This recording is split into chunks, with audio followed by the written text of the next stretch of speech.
Today's episode is brought to you by Positively Productive Systems, whose mission is to be the antidote to your stress and to provide compassionate productivity resources and coaching that help you heal and achieve.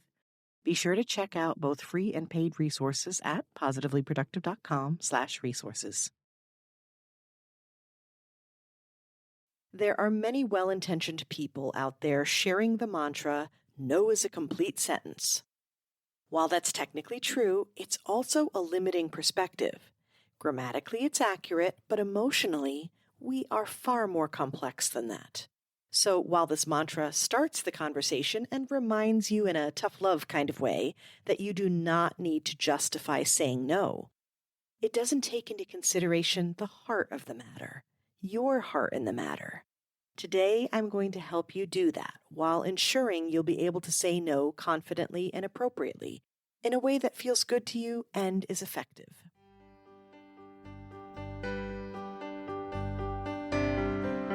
You're listening to the Positively Living Podcast.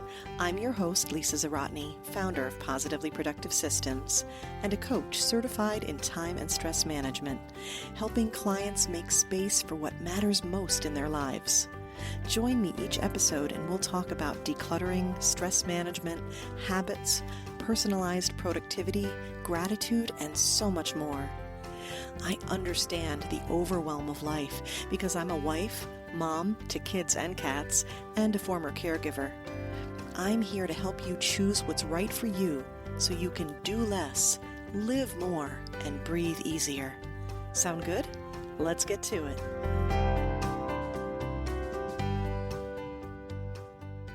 Welcome back to the Positively Living Podcast. I'm your host, Lisa, and we're continuing a summer of solo episodes with another topic that comes up on repeat, saying no.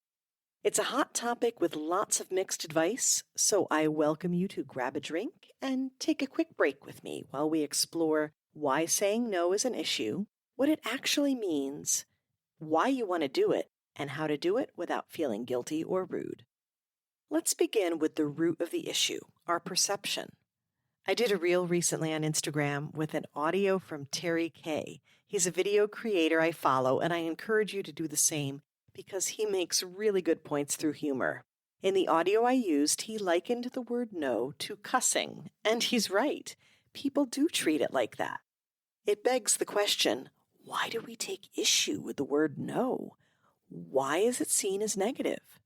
Saying no is treated like a denial or rejection instead of a choice. Saying no is taken personally because people expect to hear yes, especially from you if you've been a people pleaser in the past. Saying no is made to be a selfish act, when in reality, it's important for all parties involved. Saying no is an important part of protecting boundaries, but it's not just about saying no. It's about figuring out when and how to say it. There are many well-intentioned people out there sharing the mantra, "No is a complete sentence." While that's technically true, it's also a limiting perspective.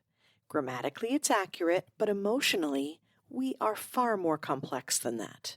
So while this mantra starts the conversation and reminds you in a tough love kind of way that you do not need to justify saying no, it doesn't take into consideration the heart of the matter, your heart in the matter. Today, I'm going to help you do that while ensuring you'll be able to say no confidently and appropriately in a way that feels good to you and is effective. The first thing you need to do is understand what yes and no mean in this context. Sounds weird maybe, but because it's obvious that yes is acceptance and no is rejection. However, we need to be careful with our perception, just as I described earlier. When a request is made, you are assessing if this task, project, opportunity is a fit, whether in your calendar or for your strengths or with your values. Saying no, therefore, doesn't always equate to not wanting to or being willing to, but rather the result of your current assessment. The most important thing to realize when you make a choice is that while the choice may be related to that specific request, you are actually saying both yes and no when you respond. That's because for every yes, there are things you are concurrently saying no to, and for every no, you are saying yes to others. Your power comes in figuring out which is which and making the best choice for you in the moment. You do this by giving yourself space to process that each time you're asked to do something or asking yourself what to do. The simplest way to practice this is to say these 6 words every time you're considering a request. Let me get back to you. I'll say it one more time. Let me get back to you. That's it. You can use this one response for any request, and I highly encourage you to practice it. Those words give you the space you need to assess and plan a reply. You get the chance to pause, reflect, check your bandwidth, and to really consider what a yes or no would actually mean for you. Then you can confidently answer.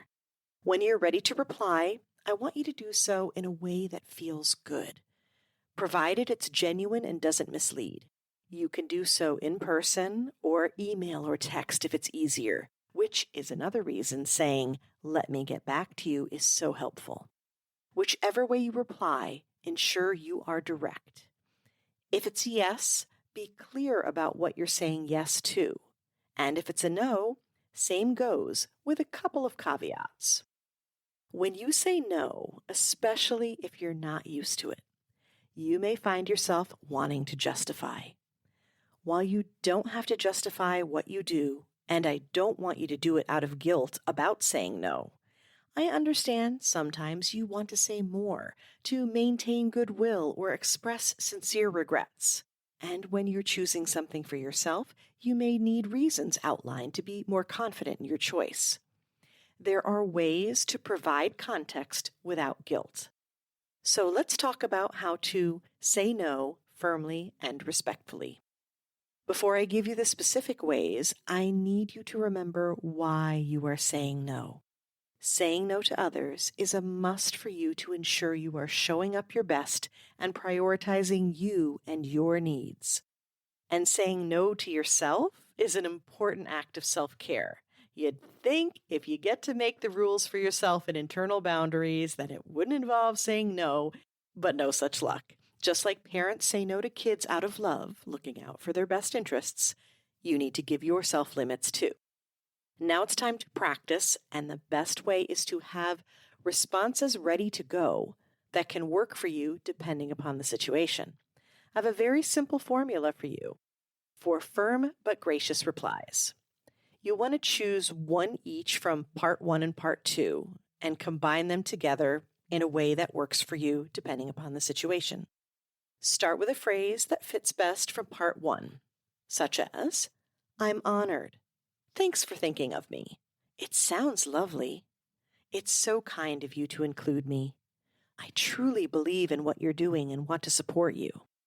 Then add in an appropriate conjunction like but, however, unfortunately, along with your choice from part 2.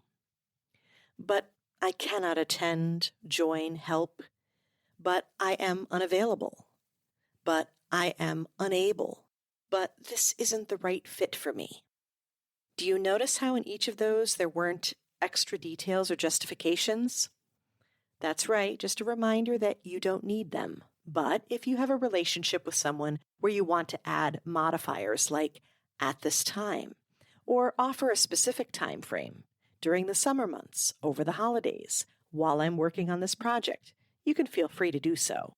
You can even add ask me again and specify a time you'd like to revisit the request, but only if you mean it. The key here is to firmly say no without trapping yourself into an accidental yes at another time, unless you want that. Because I know a lot of givers, I want to add one more important point.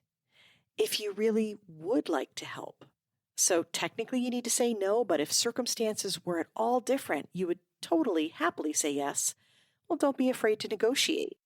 I'd love to help, but I'm only available next week. Would that work?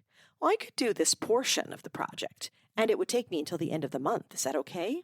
You can even negotiate with yourself, which I mentioned in the Tackle Your To-Do List episode. You can opt to delay a project if it matters to you, but it's a not now. So what do you think? Do you feel better about saying no? You can say no if you want. Okay, are you more prepared at least? If you'd like some more support in creating and protecting stronger boundaries, head to positivelyproductive.com/resources. This is the page you want to go to for all kinds of things that we talk about on the podcast. There's a list of favorite resources and books we mention frequently on the podcast. Plus, you can sign up for the free resources library that has worksheets and checklists I use with my clients.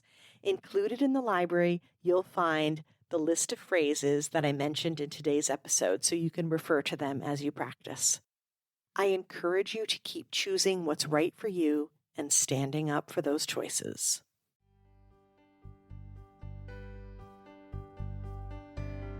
Thank you for joining me today. Your time is precious and limited, and I'm honored you chose to spend it with me.